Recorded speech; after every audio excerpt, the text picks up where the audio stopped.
청취자 여러분 안녕하십니까? VOA 모닝뉴스 시작합니다.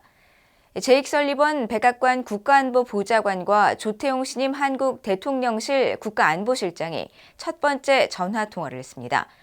북한에 잇따른 핵미사일 위협이 지속되고 있는 가운데 양측은 미한동맹 강화를 위해 긴밀히 협력하기로 했습니다. 조상진 기자가 보도합니다. 미국 백악관의 제이크 설리번 국가안보보좌관과 조태용 신임 한국 국가안보실장이 3일 전화협의를 하고 윤석열 대통령의 국빈 방문을 포함한 양국 간 현안에 대해 논의했습니다. 백악관은 이날 오후 보도자료를 통해 설리번 보좌관과 조태용 실장의 전화협의 내용을 밝히면서 설리번 보좌관은 조 실장이 최근 직책인 주미 한국 대사를 지내는 동안 동맹에 기여한 데 대해 감사의 뜻을 밝혔다고 설명했습니다.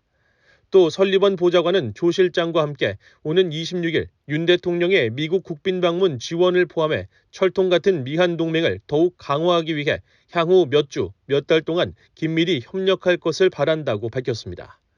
설리번 보좌관과 조 실장의 이번 전화협의는 지난달 30일 조태용 국가안보실장의 임무 시작 뒤 상견례를 겸한 첫 통화입니다. 앞서 한국 대통령실과 외교부도 보도자료를 통해 설리번 보좌관이 조 신임 실장에게 최근까지 주미 한국 대사로서 미한 관계 강화에 크게 기여한 데 사의를 표했다고 밝혔습니다. 이어 설리번 보좌관은 이달 말로 예정된 윤석열 대통령의 미국 국빈 방문을 비롯해 미한 동맹 강화를 위해 조 실장과 긴밀히 협력해 나가길 기대한다고 전했습니다. 특히 조 실장은 이번 전화통화에서 윤석열 정부 출범 이후 한미동맹 복원 과정에서 양국 국가안보회의 간의 긴밀한 소통과 협력이 있었음을 평가했다고 전했습니다. 또 조 실장은 앞으로도 양국의 외교 안보당국 간 긴밀히 소통할 것을 기대하며 글로벌 포괄적 전략 동맹으로서 양국 관계 발전을 위해 설리번 보좌관과 수시로 협의해 나가자고 밝혔다고 한국 대통령실은 전했습니다. VOA 뉴스 조상진입니다. 유엔 인권이사회가 한국 정부가 5년 만에 공동제안국으로 복귀해 초안 협의 과정부터 적극 참여한 북한 인권 결의안을 채택했습니다. 47개 회원국으로 구성된 유엔 인권이사회는 4일 스위스 제네바에서 열린 제52차 회기 회의에서 북한 인권 결의안을 올해도 표결 없이 합의 방식으로 채택했습니다. 이로써 북한 인권 결의안은 유엔 인권이사회 전신인 인권위원회에서 처음 채택된 이후 21년 연속 채택됐습니다. 이번 결의안에는 북한에서 벌어지는 광범위하고 조직적인 인권 침해와 반인도적 범죄를 규탄하고 개선을 촉구하는 내용과 북한의 책임을 명확히 하는 내용이 포함됐습니다.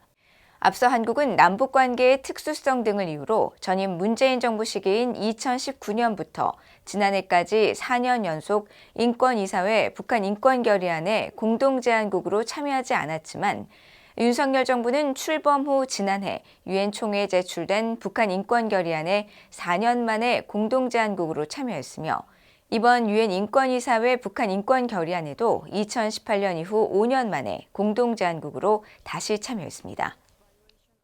북한이 지난해부터 수시로 발사해온 신형 단거리 탄도미사일은 한국과 주한미군에 중대한 위협이 되고 있다고 미국 의회조사국이 지적했습니다. 또 북한 탄도미사일 실험의 최근 진전은 영내 미사일 방어망을 격퇴하거나 저하시키기 위한 것으로 분석했습니다. 이조은 기자가 보도합니다. 미국 의회조사국 CRS가 최근 갱신한 북한의 핵무기 및 탄도미사일 프로그램 보고서입니다. 보고서는 북한이 정밀유도 전술무기, 즉 전술유도 무기 성능을 확대하는 데 전념하고 있다고 지적했습니다. 그러면서 북한이 지난해부터 수시로 발사해온 고체연료 단거리 탄도미사일 SRBM인 KN-24와 초대형 방사포 KN-25는 한국과 한반도 미군 자산에 중대한 위협이 된다고 지적했습니다. 특히 KN-24는 이동식 발사대와 고체 추진체, 그리고 비교적 큰 탄두 탑재의 전술 체계로 정밀 타격을 위한 유도 체계와 비행 중 기동성을 보여준다고 평가했습니다.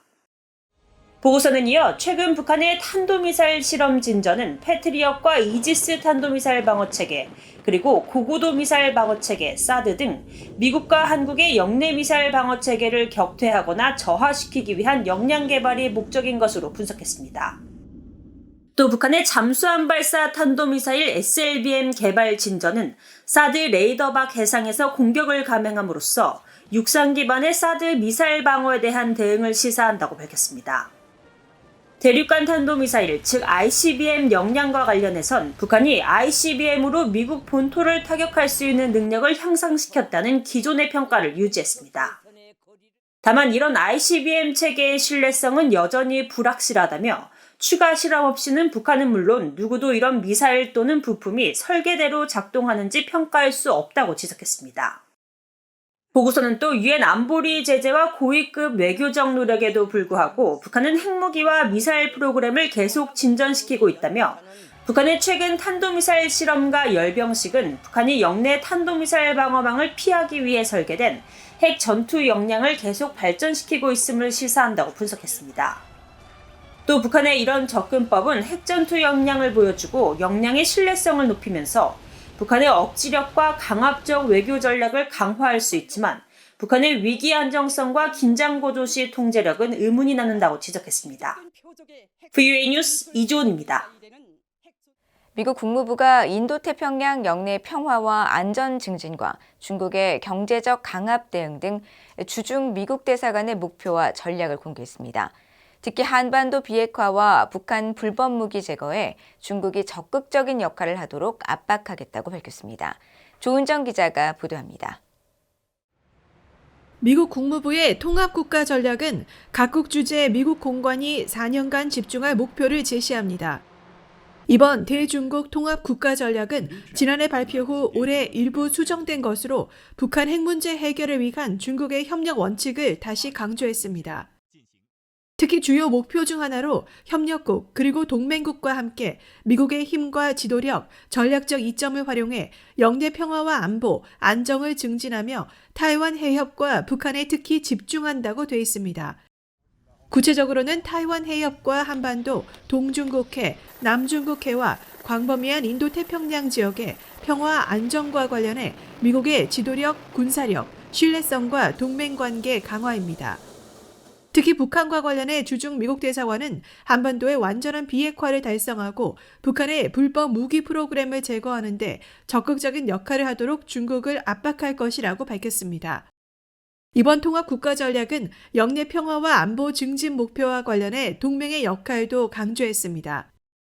인도태평양 영내 미국의 동맹과 파트너십은 영내 안보와 안정, 경제적 번영, 공유된 민주주의 가치를 지키는 토대로 지난 75년 이상 미국과 영내 국가들의 이익에 공헌한 제도와 관계, 기술적 지도력을 미국이 다시 활성화하고 강화하는 것이 중요하다는 것입니다. 그러면서 주중 미국 대사관은 전 세계 동맹과 파트너십을 현대화할 것이며 동맹들이 책임을 공평하게 부담하는 동시에 현재와 미래 위협에 대한 스스로의 비교 우위에 투자하도록 장려할 것이라고 밝혔습니다. 또 다른 주요 목표로 미국 근로자와 기업을 방어하는 경제, 무역 관계를 도모하고 중국의 경제 남용 관행에 맞서며 미국의 상품과 서비스를 홍보하고 미국의 기술적 경쟁력을 증진한다고 되어 있습니다. 이와 관련해 중국 정부는 미국과 그 협력국들의 국가안보와 외교정책 이익을 위협하는 행동을 자주 취한다면서 중국 인민군의 군사 현대화를 촉진하고 중국의 감시를 강화하며 인권 유린을 영구화하는 데 미국의 기술이 사용되는 것을 막는 등 미국의 이익을 지켜야 한다고 설명했습니다. 그러면서 중국의 불공정하고 불법적인 무역 관행과 사이버 절도, 강압적인 경제 관행에 맞서고 중국의 이웃 국가들이 권리를 지킬 수 있도록 지원하며 같은 마음을 가진 국가들과 공동 접근법을 구축하는 등의 대응 방안을 제시했습니다. 이 밖에 미중 협력 목표로는 미국인들의 안전보장과 자유와 평등 등 미국의 가치 옹호를 비롯해 기후변화, 전염병, 식량안보, 보건 분야를 제시했습니다. VOA 뉴스 조은정입니다. 미국과 한국, 일본의 북핵 수석 대표들이 오는 7일 서울에서 만나 북핵 대응 방안을 포함한 한반도 정세를 논의합니다.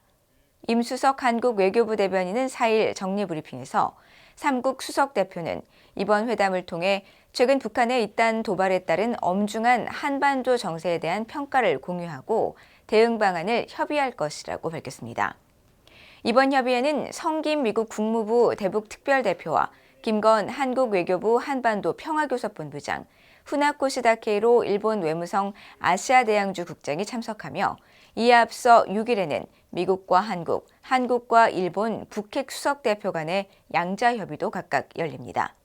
미한일 3국 북핵 수석대표의 대면 협의는 지난해 12월 자카르타 회동 이후 약 4개월 만이며 이번 협의는 북한의 대형 기념일과 명절이 집중된 이달 한반도 정세의 긴장이 격화될 것이라는 분석 속에서 진행됩니다.